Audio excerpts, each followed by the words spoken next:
സുരഭി കിച്ചണിലേക്ക് എല്ലാവർക്കും സ്വാഗതം. ഇന്ന് ഞാൻ വന്നിരിക്കുന്നത് എൻ്റെ ചേച്ചിയുടെ ഒരു സ്പെഷ്യൽ കിഴങ്ങ് ബാജിയായിട്ടാണ്. വെള്ളപ്പത്തിൻ്റെ കൂടെ കഴിക്കാൻ നല്ലൊരു കറിയാണിത്. എങ്ങനെയാണ് തയ്യാറാക്കുന്നത് കണ്ടു നോക്കാം. ഇവിടെ ഇതാ മരക്കിഴങ്ങ് എടുത്തിട്ടുണ്ട്. അതിൻ്റെ തൊലിയൊക്കെ കളഞ്ഞ് നന്നായിട്ട് കഴുകി വൃത്തിയാക്കി എടുക്കുക. ഇനി ഈ കിഴങ്ങ് നമുക്കൊന്ന് കട്ട് ചെയ്യണം.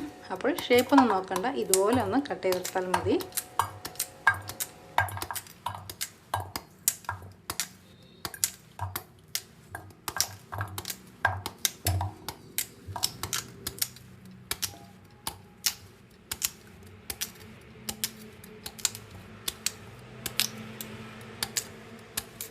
ഇവിടെ അങ്ങനെ മുഴുവൻ കിഴങ്ങും കട്ട് ചെയ്തെടുത്തിട്ടുണ്ട്. ഇനി ഇതൊന്ന് വെള്ളത്തിലിട്ടൊന്ന് കഴുകിയതിന് ശേഷം നമുക്കൊരു കുക്കറിലേക്ക് ഇട്ട് കൊടുക്കാം. ഇവിടെ ഇത് കഴുകിയെടുത്ത് കുക്കറിലിട്ടതിന് ശേഷം നമുക്ക് ഈ കിഴങ്ങിലേക്ക് ആവശ്യമായ വെള്ളം ഒഴിച്ചു കൊടുക്കാം. ഇതിപ്പോൾ ഒരു മുങ്ങാൻ പാകത്തിന് വെള്ളം ഒഴിച്ചു കൊടുക്കുന്നുണ്ട്. ഇനി ഈ കിഴങ്ങിലേക്ക് ആവശ്യത്തിന് ഉപ്പ് ചേർത്ത് കൊടുക്കാം. പിന്നെ മഞ്ഞൾപ്പൊടിയും കൂടി ചേർത്ത് കൊടുക്കാം. ഇവിടെ ഇതിൻ്റെ ഒന്നും അളവ് പറയേണ്ട ആവശ്യമില്ല. നമ്മൾ എത്രയാണോ കിഴങ്ങ് എടുക്കുന്നത് അതിനനുസരിച്ചുള്ള ഉപ്പും മഞ്ഞൾപ്പൊടിയും നമുക്ക് ചേർത്ത് കൊടുക്കാം. ഇനി കുക്കറിൻ്റെ മൂടി ഒന്ന് അടച്ച് നമുക്കൊന്ന് വേവിക്കാൻ വെക്കാം.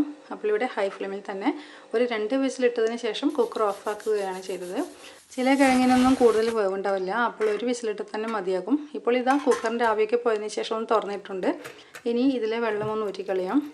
ഞാൻ ഇതിനു മുമ്പേ കിഴങ്ങ് വറവിൻ്റെ ഒരു വീഡിയോ പോസ്റ്റ് ചെയ്തിട്ടുണ്ടായിരുന്നു. അപ്പോൾ ആ കിഴങ്ങിന് കൂടുതൽ വേവുണ്ടായിട്ടില്ല. പെട്ടെന്ന്, അതായത് വെള്ളം തിളച്ച് വരുന്ന സമയത്ത് തന്നെ കിഴങ്ങും കൂടെ തന്നെ വെന്തിട്ടാണ് കണ്ടത്. അപ്പോൾ അതുപോലെ ഉണ്ടെങ്കിൽ നിങ്ങൾ ശ്രദ്ധിക്കണം. പിന്നെ അങ്ങനെയുള്ള കിഴങ്ങാണെങ്കിൽ നമുക്ക് കുക്കറിൽ വേവിക്കേണ്ട ആവശ്യവും വരുന്നില്ല. ഇവിടെ ഇതാ വെള്ളം അങ്ങനെ ഊറ്റിക്കളഞ്ഞതിന് ശേഷം നമുക്ക് ഈ കിഴങ്ങ് ഇനി ബാജി എങ്ങനെയാണ് തയ്യാറാക്കുന്നത് കണ്ടു നോക്കാം. ഇവിടെ ഒരു പാൻ ചൂടാൻ വെച്ചിട്ടുണ്ട്. ആ പാൻ ഒന്ന് ചൂടാകുമ്പോൾ അതിലേക്ക് കഴുകിയെടുത്ത ഉഴുന്നാണ് ചേർത്തിരിക്കുന്നത്. ആ ഉഴുന്നിൻ്റെ നനവൊന്ന് മാറുമ്പോൾ നമുക്ക് അതിലേക്ക് വെളിച്ചെണ്ണ ഒഴിച്ചു കൊടുക്കാം. ഇനി ചെറുതായിട്ടൊന്ന് ഇളക്കി കൊടുക്കാം. ഇനി ഇതിലേക്ക് 1 സ്പൂൺ കടുകാണ് ചേർക്കുന്നത്. അപ്പോൾ കടുക് ചേർത്തതിന് ശേഷം ഒന്ന് ചെറുതായിട്ടൊന്ന് ഇളക്കി കൊടുക്കാം. ഈ എണ്ണയിൽ നിന്നും കടുക് ഒന്ന് പൊട്ടി വരട്ടെ. അതുപോലെ തന്നെ ഉഴുന്നൊന്ന് ഗോൾഡൻ കളറായി വരണം. ഒന്ന് വെയിറ്റ് ചെയ്യാം. ഇവിടെ കടുകൊക്കെ പൊട്ടിക്കഴിഞ്ഞതിന് ശേഷം ചേർക്കുന്നത് ഇഞ്ചിയാണ്, ചെറുതായിട്ട് അരിഞ്ഞത്. ഇനി അടുത്തത് പച്ചമുളക് ചേർത്ത് കൊടുക്കാം. അതും ചെറുതായിട്ട് തന്നെയാണ് അരിഞ്ഞിരിക്കുന്നത്. നമ്മൾ ബാജിക്കറിയിൽ മുളക് പൊടി ചേർക്കാറില്ല, അപ്പോൾ എരിവിന് ആവശ്യമായ പച്ചമുളക് എടുക്കണം. ഇനി ഇതിലേക്ക് കുറച്ച് കറിവേപ്പില ചേർത്ത് കൊടുക്കാം. എന്നിട്ട് വളരെ കുറച്ച് സമയം ഒന്ന് വഴറ്റിയെടുക്കാം. ഇനി അടുത്തത് ഉള്ളിയാണ് ചേർക്കുന്നത്. ഇവിടെ ഉള്ളി ചെറുതായിട്ടാണ് കട്ട് ചെയ്തിരിക്കുന്നത്. ഉള്ളി അങ്ങനെ അടിഞ്ഞു പോകുന്നവരെ നമുക്ക് വഴറ്റേണ്ട ആവശ്യമില്ല. ആ ഉള്ളിയുടെ ഒരു പച്ചച്ചോയ മാറുന്നത് വരെ ഒന്ന് വഴറ്റിയെടുത്താൽ മതി. എന്നിട്ട് നമ്മൾ വേവിച്ചെടുത്തിരിക്കുന്ന കിഴങ്ങ് ഇതിലേക്ക് ചേർത്ത് കൊടുക്കാം. ഇവിടുത്തെ കിഴങ്ങ് ചേർത്തിട്ടുണ്ട്. ഇനി ഒരു തവി കൊണ്ട് ചെറുതായിട്ടൊന്ന് ഉടച്ചു കൊടുക്കാം. നല്ല വെന്ത കിഴങ്ങാകുമ്പോൾ പെട്ടെന്ന് തന്നെ ഉടഞ്ഞു കിട്ടും. എന്നാലും മുഴുവനായിട്ട് ഉടച്ചു കൊടുക്കണ്ട, കുറച്ച് പീസസൊക്കെ ഒന്ന് നന്നായിട്ട് ഉടച്ചെടുത്താൽ നന്നായിരിക്കും.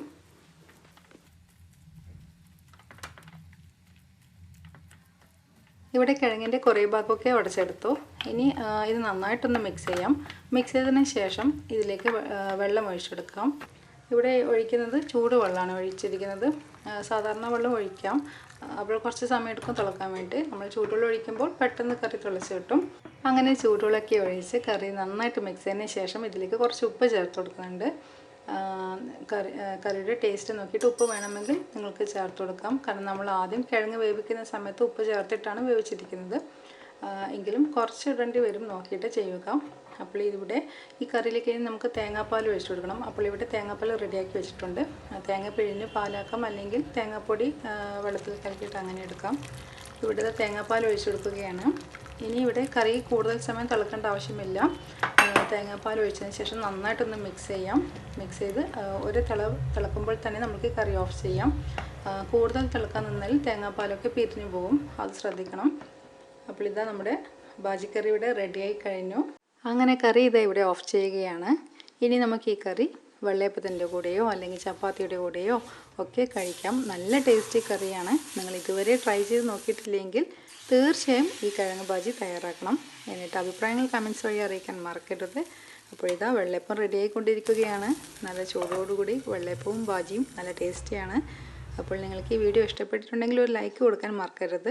അതുപോലെ നിങ്ങൾ ഈ ചാനൽ ഇതുവരെ സബ്സ്ക്രൈബ് ചെയ്തിട്ടില്ലെങ്കിൽ ഒന്ന് ചെയ്തേക്കണേ. അതിൻ്റെ കൂടെയുള്ള ബെൽ ബട്ടൺ കൂടി ഒന്ന് പ്രസ് ചെയ്താൽ നിങ്ങൾക്ക് ഞാൻ പുതിയ വീഡിയോസ് ഇടുന്ന സമയത്ത് നോട്ടിഫിക്കേഷൻ ലഭിക്കുന്നതായിരിക്കും. അപ്പോൾ ഇനിയും പുതിയ റെസിപ്പീസുമായിട്ട് കാണാം. താങ്ക്